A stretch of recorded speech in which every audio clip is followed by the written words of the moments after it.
Hello, hello, hello. My name is Hayden Wayne. Welcome. This is the Howland Cultural Center of Beacon, New York. This is a magic place. Impeccable acoustics. A great staff. Florence Northcott, Craig Wolf, Thomas DeVier, and I keep forgetting Anda's last name. Why do I do that? Shh, am I getting older? Nay. As a matter of fact, I just turned 5 for the 14th time, plus 2. On March 2nd, the Ides of March are approaching, as well as St. Patrick's Day, which reminds me, through all my extensive research, I found out why Julius Caesar was in fact assassinated. Because the Senate found out that he was celebrating St. Patrick's Day 2 days earlier. And that didn't fly. Be that as it may, ladies and germs, let me read our preamble. Recognizing the power of the word as an instrument to promote and protect democracy, as well as our moral responsibility to promote and protect literacy and moral rectitude, in accordance and support of our most precious Constitution, we pledge that we, as citizens of these United States, in order to form a more perfect union, establish justice, ensure domestic tranquility, provide for the common defense, promote the general welfare, and secure the blessings of liberty to ourselves and our posterity, swear to promote and protect what has been ordained and established as our Constitution for the United States of America, and as such, offer proof of our witness to the power of the word through the offerings of our work, in order to not only document for all conscious souls to experience, but leave an ongoing legacy, for our actions are the actions of the future, and as such, recognize this moment as sacred for the next 7 generations. This is very real. There are forces toroidally, already cyclonically, preparing us for major change. And if we don't, maybe the next entity will succeed. With that in mind, this is going to be a very interesting evening. We have some very serious heavy hitters. I was going to start with something called Re-entry. It's a piece that I started January 4th, 2016. I want to thank the powers for allowing me to enter. Birth. And then, 17 years later, to re-enter after driving into a wall and pushing my head through a windshield. Let's just say the durability of my young body allowed me to not fry all my circuits from the nuclear heat of restarting my mainframe. Youth. Re-entry. It's starting. The end of subjective selfism. It's no longer profitable. Now, to fill inner space beyond the static perfection only achieved stopping time, beyond consonants, beyond vowels, beyond the lips, beyond comprehension, before first breath, before life itself. a return to the Ein Sof, infinite nothingness, still, perfect, void. How loud this silence, how deep this dark. Consciousness awakens, a spark, light, first breath, in, yod. 10, timeless, immeasurable, between finite and infinite, out. 5, the archetype of universal life. Time begins, static no more, another breath, in. 6, that which impregnates, out. 5, the archetype of universal life. It moves, ever expanding.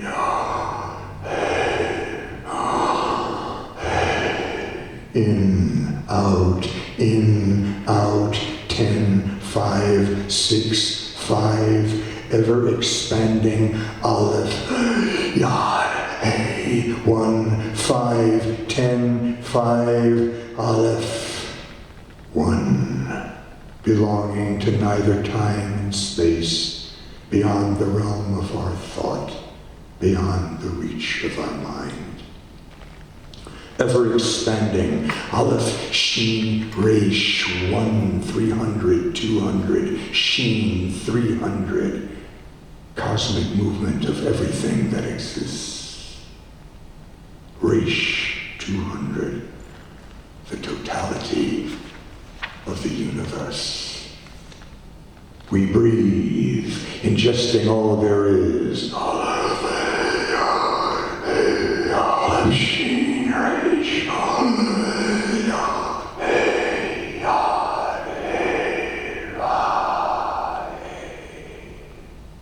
endless possibilities as those handed to Moses, who in turn handed them to us.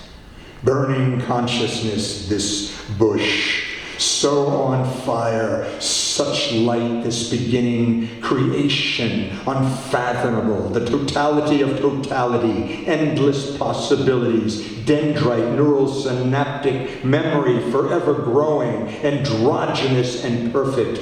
Blessed. What was, what is, what will be. All in the space of mind. My work, nothing more than documentation. My witness through the portals of meditation, receptiveness exponentially tuning with the intonation of solar winds, cosmic dust sticking to my senses, a consciousness energized. Listen.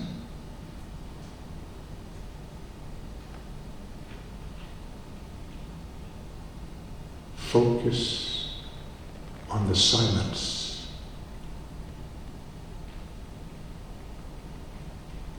How loud it is.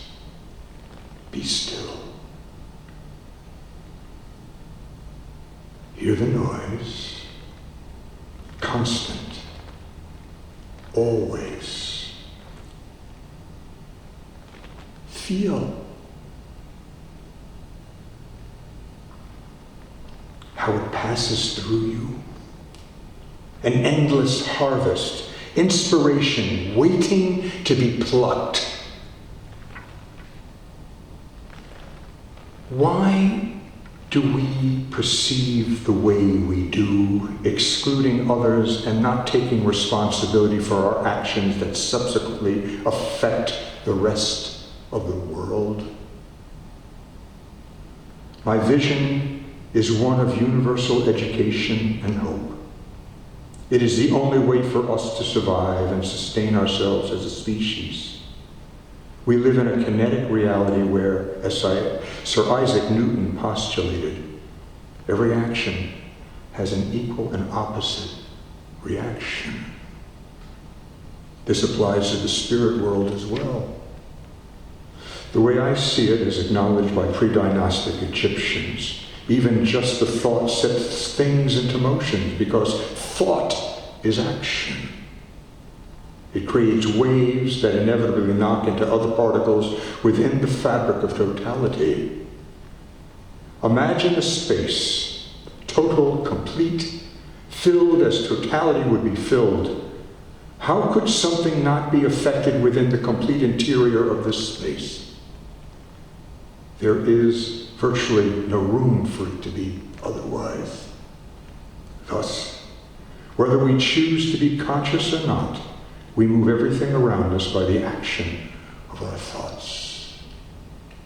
Now, if we were to collectively take responsibility for the way we live our lives, the responsibility of our thoughts and how we apply them, the way the world is, would change. As overtly simple as this postulate seems, the difficulty to enact it is gargantuan, because too many of us are on automatic pilot for far too long periods, demonstrating how unconscious we are, when living conscious is the only thing that separates us from extinction. Why we choose to exclude others is a mystery to me. Within totality, we are of one mind, one spirit, one ethos, one being, one. As long as the psychosis of greed-driven ignorance and lack of hope is allowed to proliferate, as long as population growth is not recognized as the single most destructive element threatening our planet, where 60% of the world is 20 years or younger, 25% 14 years or younger, where the greater majority are uneducated and living in abject poverty. Nihilist entities such as ISIS will not only expand their base, but will stay and exhaust all the treasuries of the world who continue to fight them, as well as force us to forfeit our civil liberties out of fear to protect ourselves from these anarchistic elements who don't have to infiltrate national borders, but from within the mind of individuals who feel threatened and abused by classist Federal Reserve and military-industrial complex dollars. This moment, this point, this synaptic firing of which only one line can traverse, the edge to peer over, this delineation to travel down, up, side to side, all around, this orbis of choice, this orbis of choice specifically pulled by gravity, weightlessly swayed by solar currents, unique, the self awash amongst the stars. Were we plucked from the cosmic waters, as was Moses, spelled Mem Shin He, who was chosen through the awakening of consciousness, as we who choose to be considered conscious? Mem, 40, water, an originator of existence, the fountain of divine wisdom. Shin, 300, cosmic movement of everything that exists. He, 5, the archetype of universal life.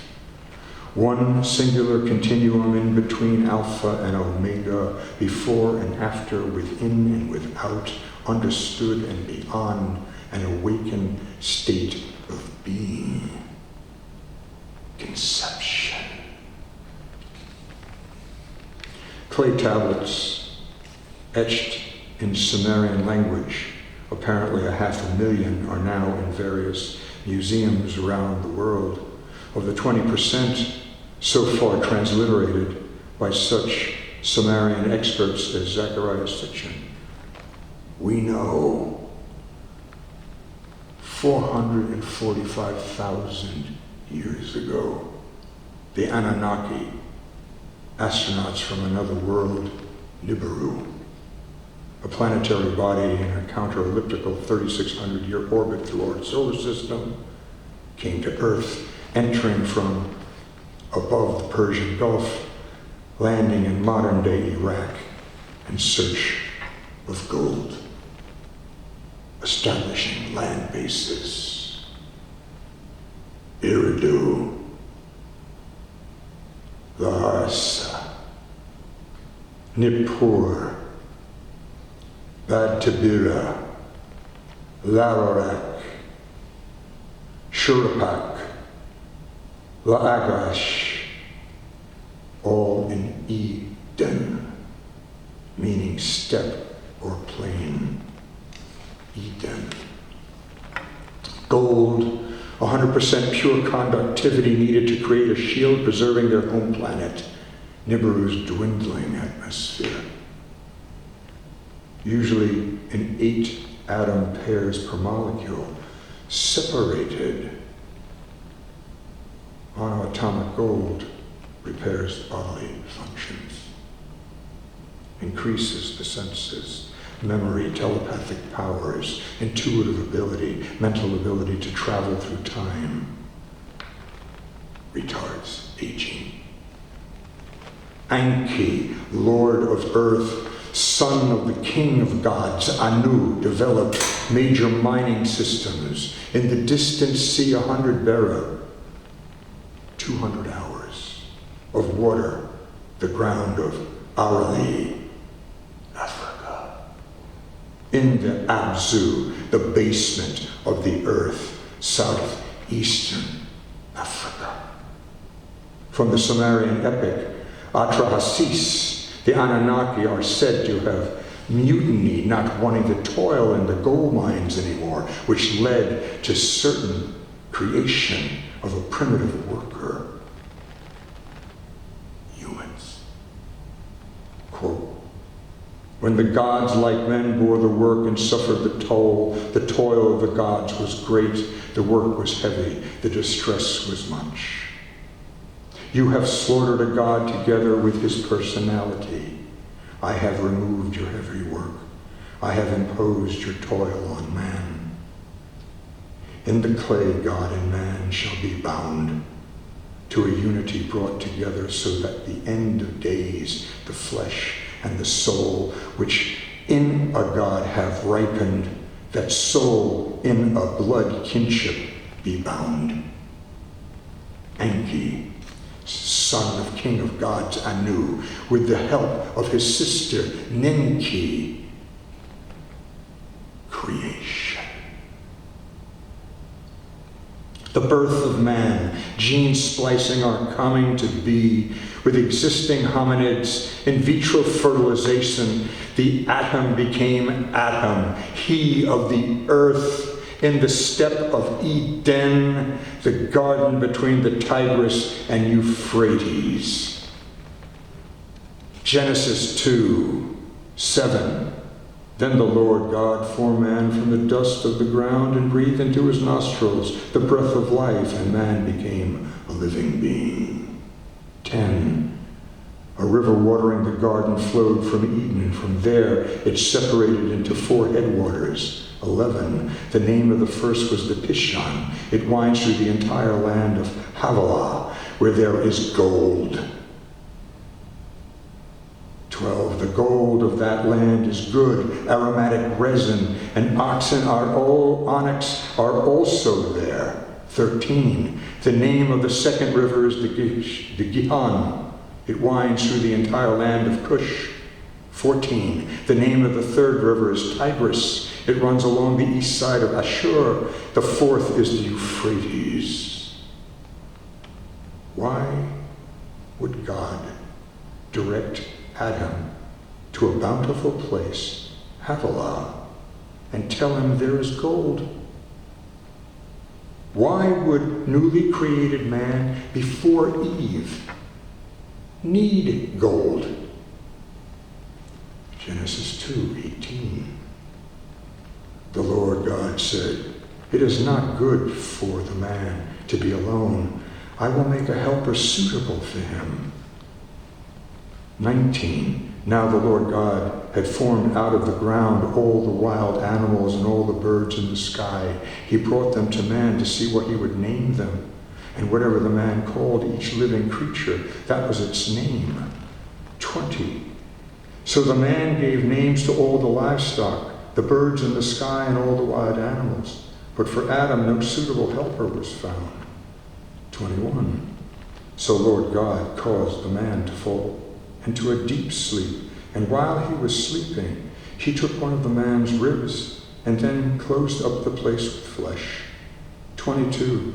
Then the Lord God made a woman from the rib he had taken out of man, and he brought her to the man. Removing a rib is the least traumatic and certain guarantee of a rich supply of blood marrow to remove DNA. Human DNA.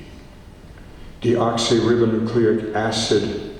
The nucleic acid, along with proteins and carbohydrates, compose the three major macromolecules essential for all living known forms of life, consisting of two biopolymer strands coiled around each other to form a double helix known as polynucleotides, composed of a simpler nucleotide composed of nitrogen-containing nucleobases such as cytosine C, guanine G, adenine A, and thymine T, as well as monosaccharide sugar called deoxyribose and phosphate group.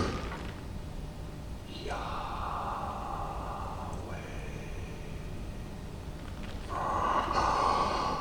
6. That which impregnates. 5. The archetype of universal life, as in the transliterated tetragrammaton YHVH. Yahweh, Yahweh. 7 pairs of black-headed people, sterile, modified, fertile.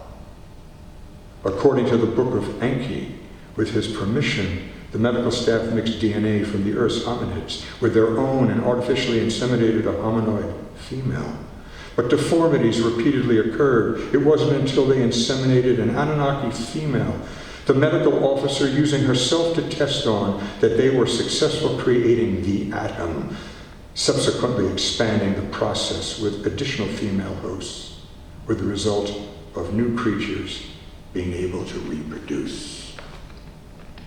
It seems the Anunnaki had been experimenting with DNA and had created creatures we have become familiar with in mythical legends of old, such as dragons, centaurs, mermaids, unicorns, the taking parts from one behind of an animal and combining it with the front of another, literally, figuratively, or simply by gene splicing. Maybe like the resulting sterility of a mule, offspring were then crossed with a male with a female horse, meaning a donkey and a female horse. The exotic creatures were to inevitably become extinct because there was no continued outside intervention to perpetually breed them.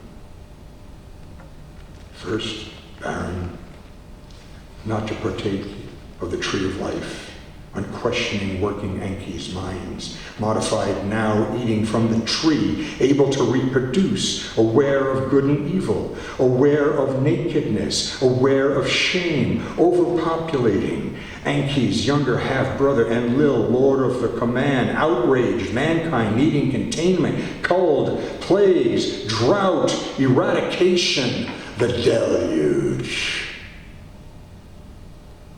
Enki, defying his younger half-brother's wishes to destroy mankind with the help of his spouse, half-sister, Ninhursag, chief medical officer of the Anunnaki, a submersible ark, chromosomal pairs rescued, animal life regenerated.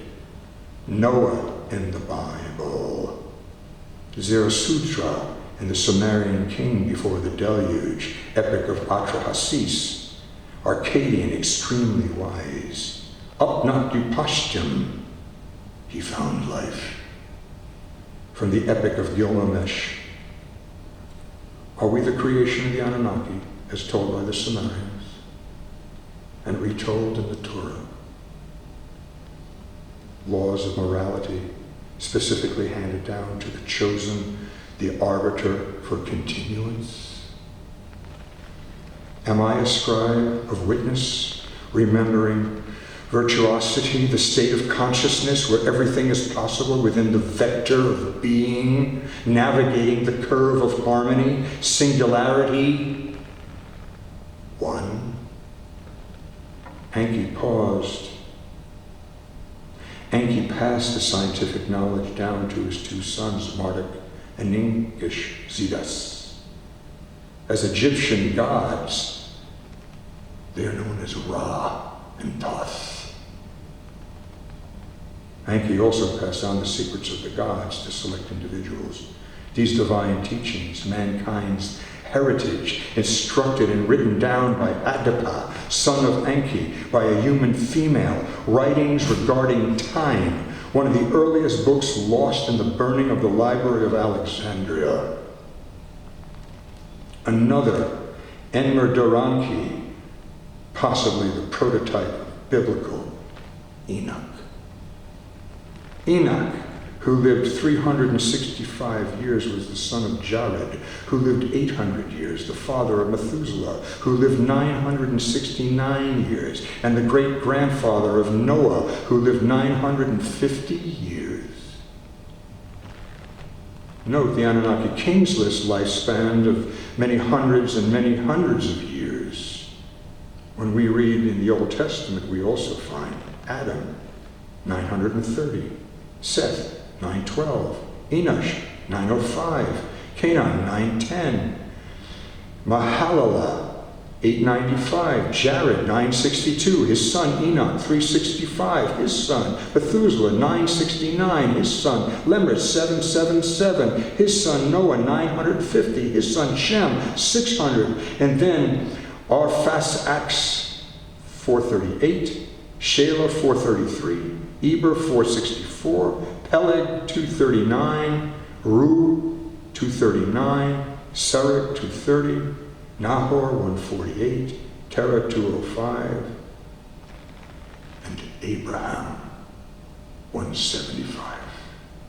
It seems as if the lessening of the Anunnaki bloodline through the human inbreeding started to demonstrate the seeming loss of immortality. In 1987, scientists from the University of California in Michigan announced human beings descended from a single mitochondrial Eve who lived in Africa. Recent archaeological digs in 2013 found the bones of 15 complete individuals in a cave outside of Johannesburg of a newly identified species called Homo nedeli. In 1992, NASA press release, unexplained deviations in the orbit of Uranus and Neptune point to a larger out-of-solar system body, 4 to 8 Earth masses, on a highly tilted orbit beyond 7 billion miles from the Sun. Though sound often compromises numerous superimposed waves of various length, at certain points, these waves can all combine to produce a pulse, which moves at a velocity known as a group velocity. In a normal dispersive medium, the velocity of a wave is proportional to its wavelength, resulting in a group velocity that is slower than the average velocity in its continuant waves. However, William Robertson and colleagues from Middle Tennessee State University have recently discovered manipulating sound waves in a certain specific controlled environment, such as one that is highly absorbing or attenuating at certain frequencies, velocity is inversely proportional to the wavelength, meaning that the group velocity can become much accelerated to the extent of traveling faster than the speed of light. Nikola Tesla believed the earth rings continually like a bell, and if we learn how to use this primordial sound frequency, we would be able to convert it into unlimited energy. After the Lunar Excursion Module, LEM, had lifted off the surface of the moon and returned our Apollo astronauts to the spacecraft, it then fell back to the moon's surface. The resulting impact from the crash created a ringing for 1 hour that NASA scientists picked up from the transmitting instruments left behind. For the outer surface to do such a thing, is the moon hollow?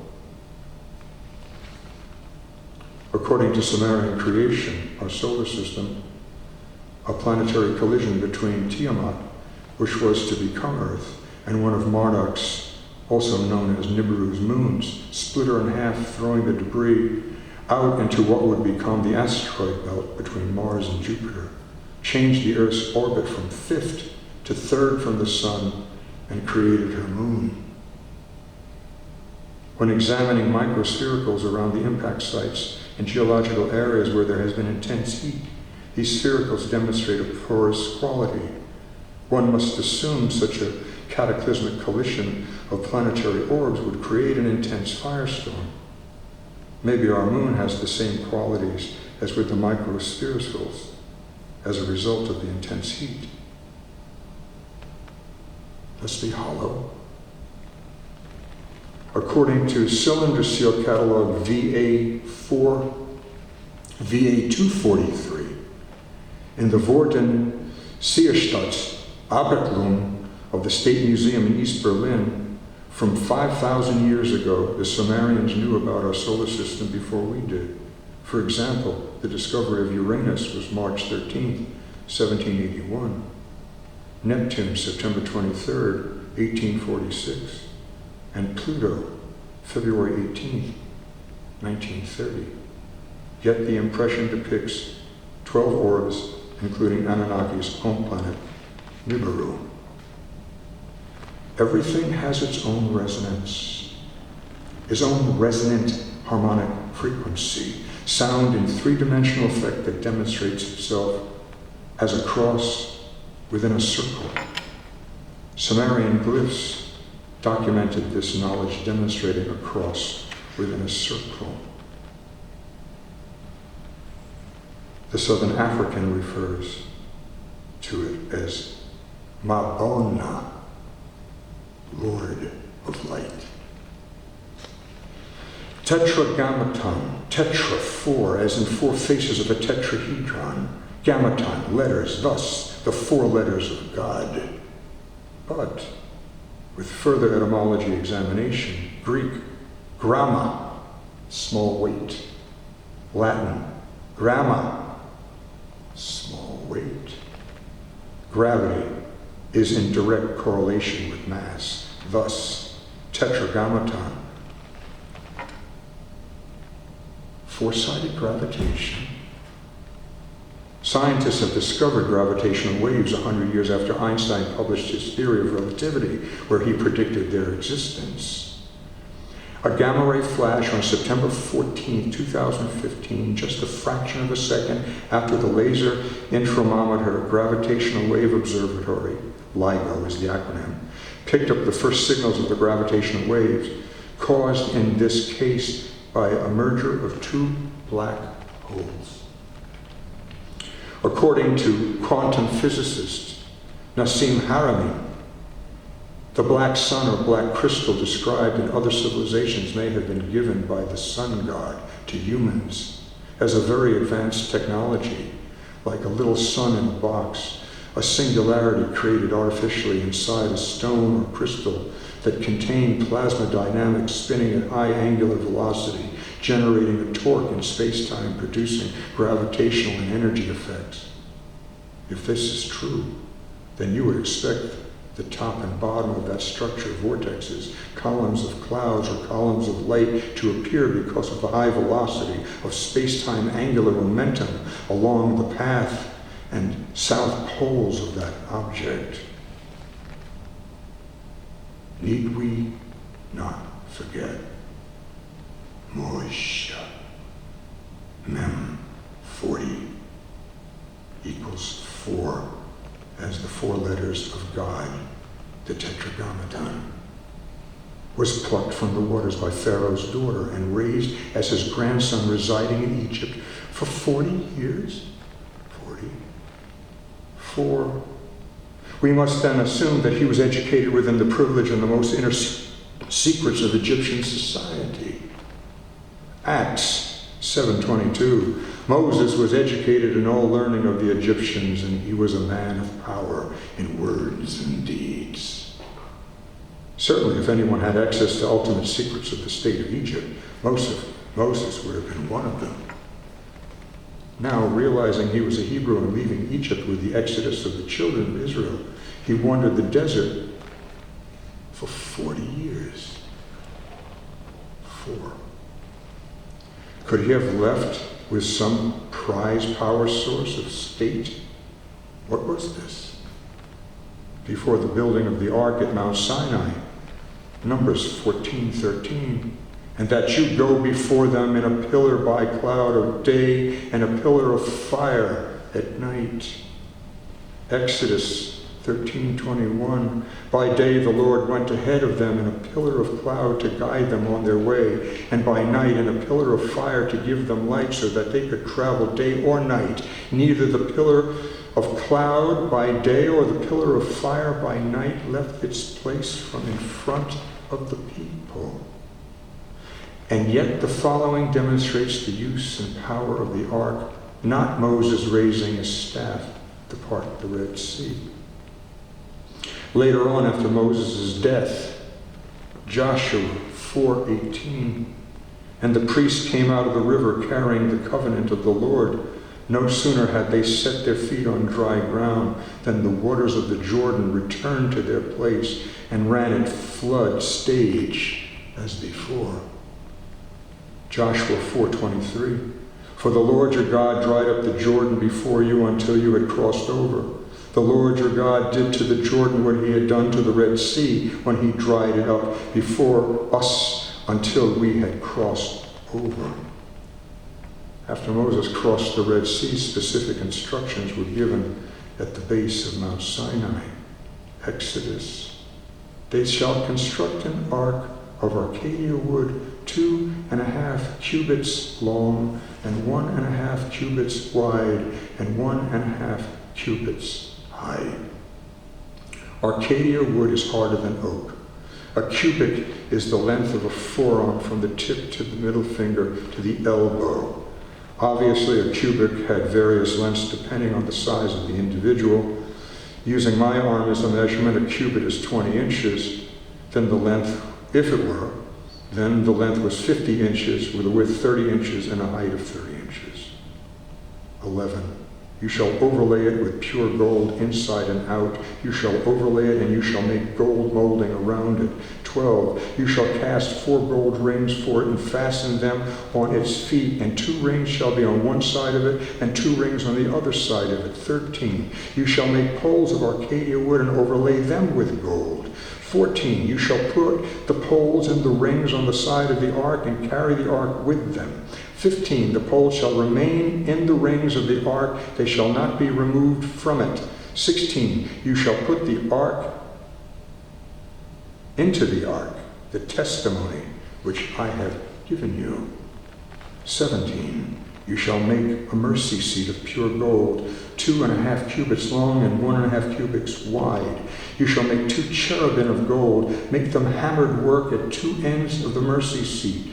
19. Make 1 cherub at one end and 1 cherub at the other end. You shall make the cherubim one piece with the mercy seat as its 2 ends. 20. The cherubim shall have wings spread upward, covering the mercy seat, with their wings and facing one another. The faces of the cherubim are to be turned towards the mercy seat. 21, you shall put the mercy seat on top of the ark, and in the ark you shall put the testimony which I will give to you. 22, there I will meet with you.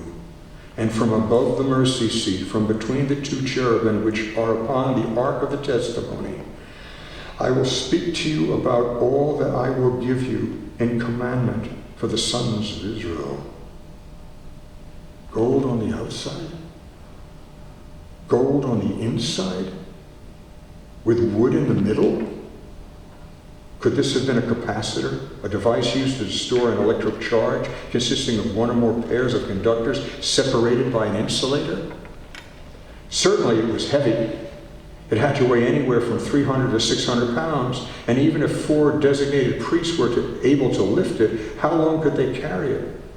When the walls of Jericho came tumbling down, the ark had been carried 7 times around the perimeter of the city. Was the ark self-levitating and the priest just steadying and guiding it? It's quite apparent a very specious power was within this ark. Had to be carefully handled, short of irreparable harm to anyone who didn't properly dress or anoint himself before entering the tabernacle which housed this presence. Leviticus 16:1. After the death of Aaron's 2 sons who died when they approached the Lord's presence, the Lord spoke to Moses, Leviticus 16:2.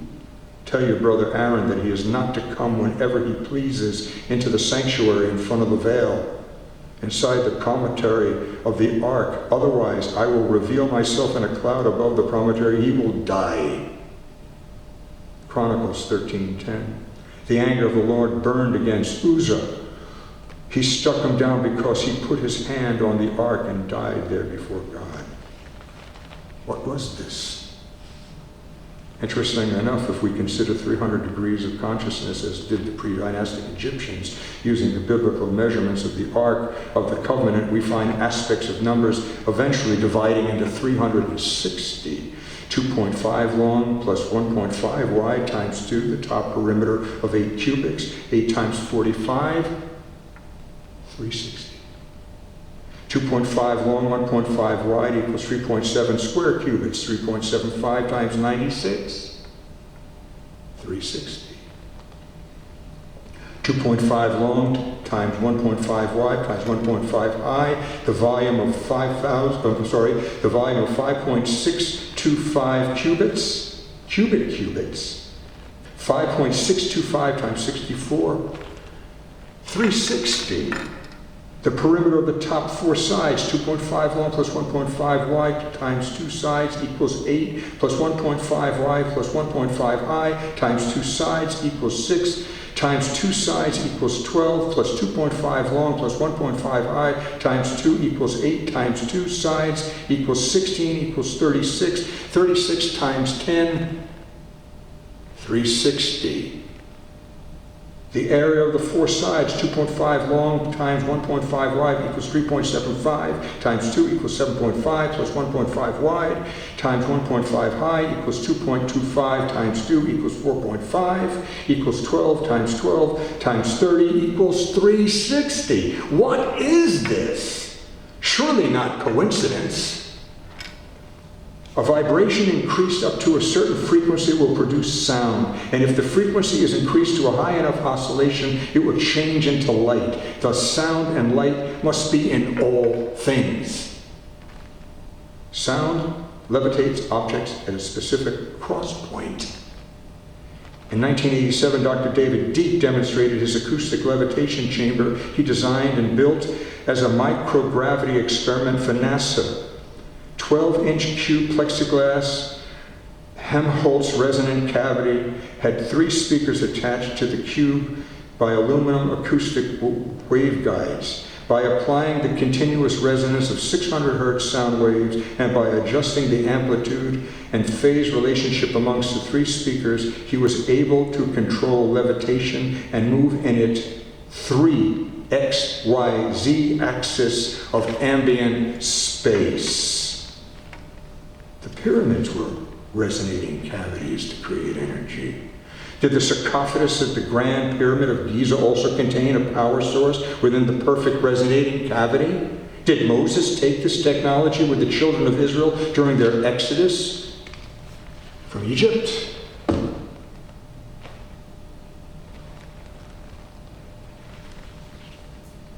In what seems to be a repeated scenario, dynastic succession, struggle between brothers, between cousins, the rightful ascent to the throne, wars ensued, and what appears to be the use of nuclear weapons applied.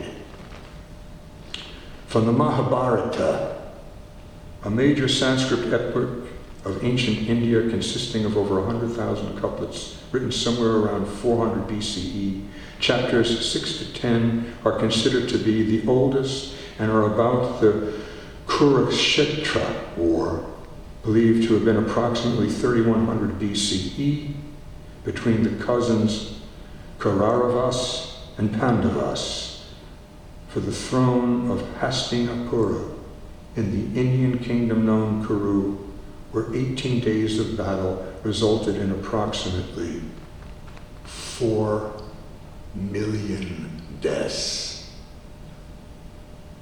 A single projectile charged with the power of the universe, an incandescent column of smoke and flame as bright as 1,000 suns, rose in all its splendor, a perpendicular explosion with its billowing smoke clouds. The clouds of smoke rising after its first expulsion formed into expanding round circles like the opening of a giant parasol. It was an unknown weapon, an iron thunderbolt, a gigantic messenger of death which reduces to ash the entire race of the Vrishnas and the Andakas. The corpses were so burned as to be unrecognizable. The hair and nails fell out. Pottery broke without apparent cause. The birds turned white. After a few hours, all foodstuffs were infected. To escape from this fire, soldiers threw themselves into streams and washed themselves with their equipment. Now I am become death, the destroyer of worlds. Is this the same I am? The response of God when Moses asked his name. The Lonar Crater, located 400 kilometers northeast of Mumbai, is nearly circular and 2,154 meters in diameter. Its age is believed to be less than 50,000 years old. There is no trace of any meteoric material around the site or immediate area. This is the world's only known impact crater in basalt, where indications of great shock from the impact pressure exceeded 600,000 atmospheres and instantaneous intense heat as determined from the basalt glass spheres around the immediate site. The levels of radiation have registered so high, the Indian government has now cordoned off the area. This could have only happened because of some nuclear cataclysmic event dating back in antiquity. In 1922, the excavation of Mohenjo-Daro in the Indus Valley of southern Pakistan revealed 44 skeletons, thousands of years old, scattered about the city, many holding hands, apparently dying together in an instant. Their remains had not been decomposed or disturbed by carrion animals. Not only is there no evidence of suffering from physical violent death, these skeletons are among the most radioactive ever found, as much as 50 times normal. The walls and foundations of the city are fused together, vitrified. Another city between the Ganges and the mountains of Rajmahal also show extreme vitrification and complete destruction by what one can only assume to be an atomic blast. There is a site with heavy radioactive ash field west of Jadipur and heavy layers of radioactive ash in Rajasthan, India, covering 3/4 mile area 10 miles west of Jadipur. The Sumerian transliterations tell us, overruling Enki, his younger half-brother Enlil, and the Anunnaki consul on Earth resort to weapons of terror, ordering attack on Enlil's son, Ninurta, and Enki's son, Nergal, to stop the advance of Enki's son, Marduk, and his grandson, Nabu, on the Sinai spaceport, obliterating the spaceport as well as Sodom, Gomorrah, and other cities in Canaan loyal to Marduk and Nabu. Drifting nuclear cloud brings death to all in Sumer. Quote, the place launching the spaceport obliterated the mount within which the controlling equipment was placed, smashed, the launch platforms were made to face off the face of the earth. The plane whose hard soil the shuttlecraft had used, runways were obliterated, with not even a tree left standing. By the darkening of the skies where brilliance followed, then a storm began to blow, gloom from the skies an evil wind carried. From the upper sea a storm wind began blowing the dark brown cloud eastward towards Sumer. The death was carried. Wherever it reached, the death to all that lives, mercilessly it delivered. All Sumer except Marduk's Babylon were destroyed. 1,736 years after the deluge. Of slaves loyal to the Enelanites, Lenukta, Nanor, Adat, Atu, and Nana, only Abraham and his forces survived. Abraham's band lived because Enlil had sent him out of Sumer to the Negev and Canaan to guard Sumer from Marduk's forces in Egypt and Lebanon. Enlil wanted his surviving slaves branded as his. Enlil ordered Abraham, then 99, and his male followers to cut off their foreskin so they could be clearly marked for Enlil and his sons and have phalluses like those of the Nibirians. Enlil told Abraham that after circumcision, unto thy seed I have given this land from the brook of Egypt, Nile, until the river Euphrates.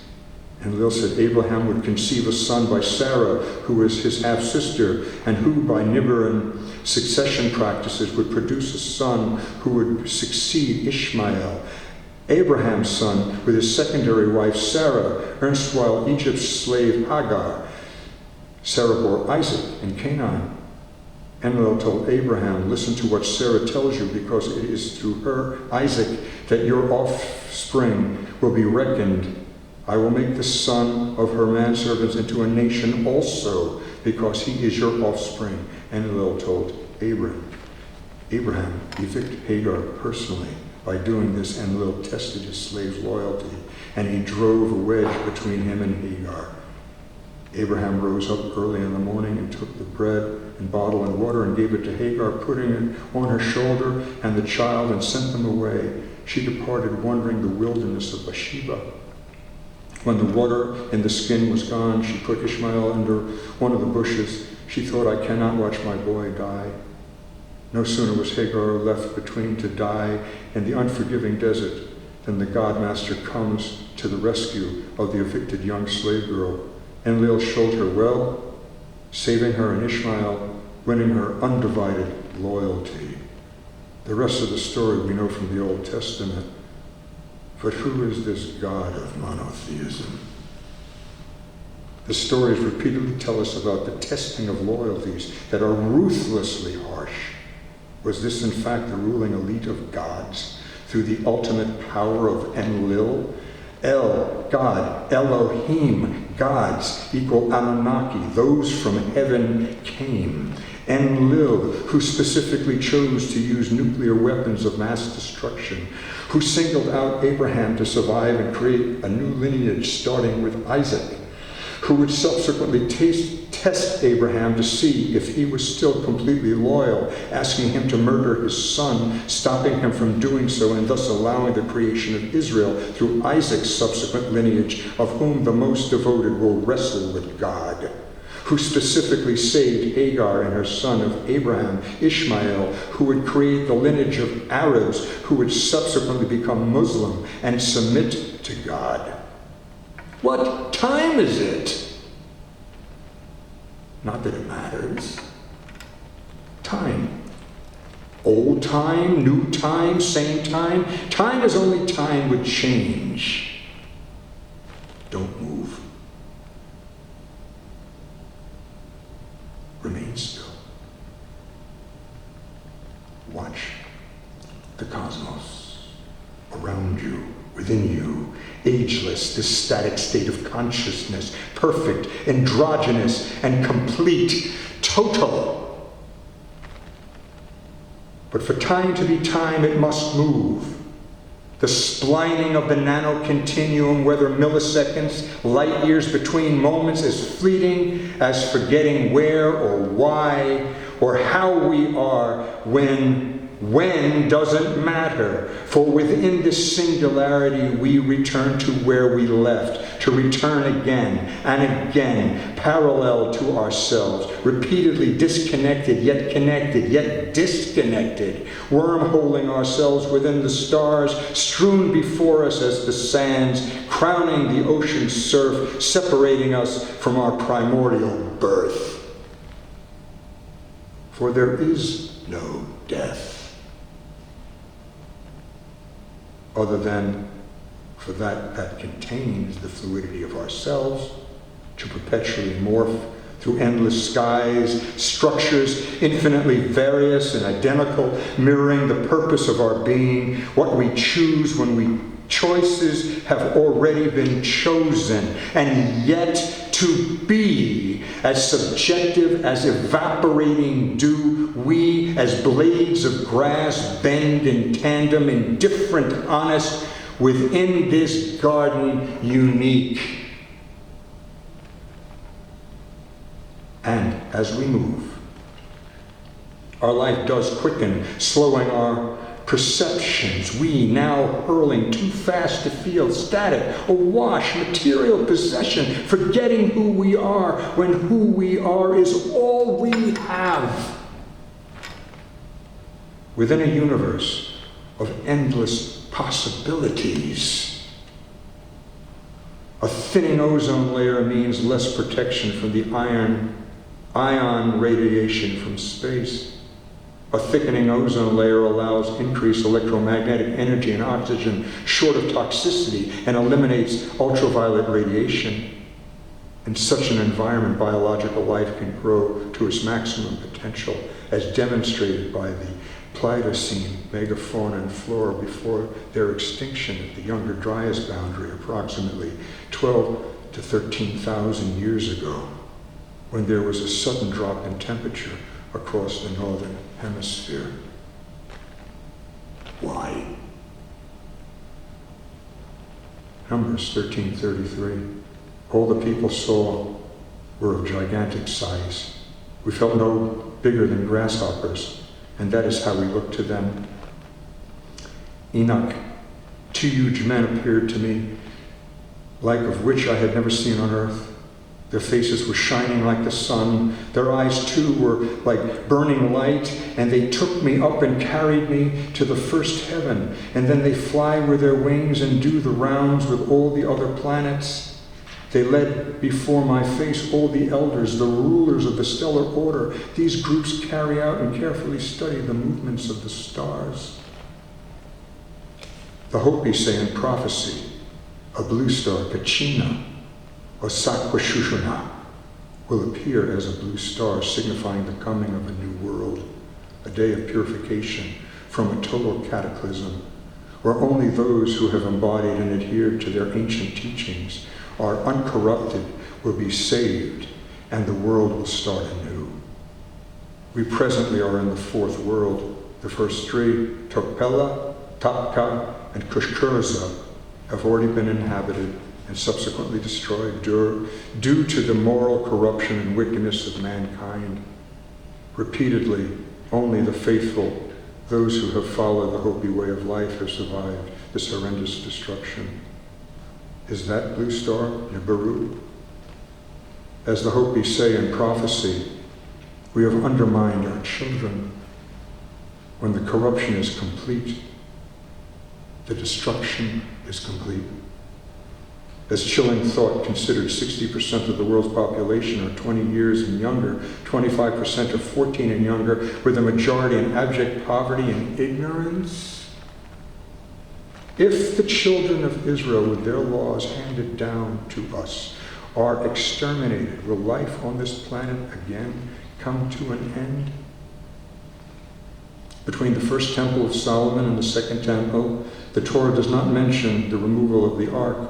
a most sacred object, it simply disappears from the narrative. 1 Kings 8:20, Solomon announces, "Now the Lord has fulfilled his word which he spoke, for I have risen in place of my father David and sit on the throne of Israel as the Lord promised, and have built a house for the name of the Lord, the God of Israel." 1 Kings 8:21, "There I have set a place for the ark, which the covenant of the Lord, which he made with our fathers when he brought them from the land of Egypt." The last mention of the ark of the covenant, Joshua tells the Levites, 2 Chronicles 35:3, "Put the holy ark in the house which Solomon the son of David, king of Israel, built. It will be a burden on your shoulders no longer. Now serve the Lord your God and his people of Israel."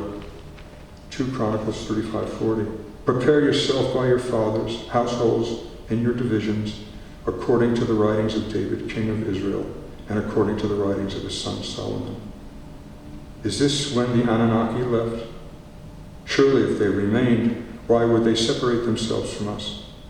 Did they manage to fix their home planet, Nibiru, or did it lose its atmosphere? Did they return home to return to Earth 3,600 years later? Only the laws of civility would remain for interpretation. A nation that believed in its anointed position as the chosen continued its ritual, but without the ark. Subsequently, the Christians and then the Muslims would emerge, but without the ark. Thus, a tradition of ritual beyond what first began as a direct intervention by a higher entity, a continuance of law, but assuming our evolutionary process beyond our physical creation, now aware of the tree of knowledge and good and evil, we have the presence of mind to choose life we wish to live. Within this totality of totality, we are placed to navigate a process of increasing our awareness or remaining statically ignorant and oblivious. Home is inside of us, and when we achieve that frequency, we can go anywhere we desire. Now is the time to know. There will always be elites and satanic forces. The only way to combat this is to be as educated and prepared as possible for any scenario. There are those of us who reach beyond ourselves, a synergy ever growing, the state of being increasingly our potential as we reach for the light. That's re-entry.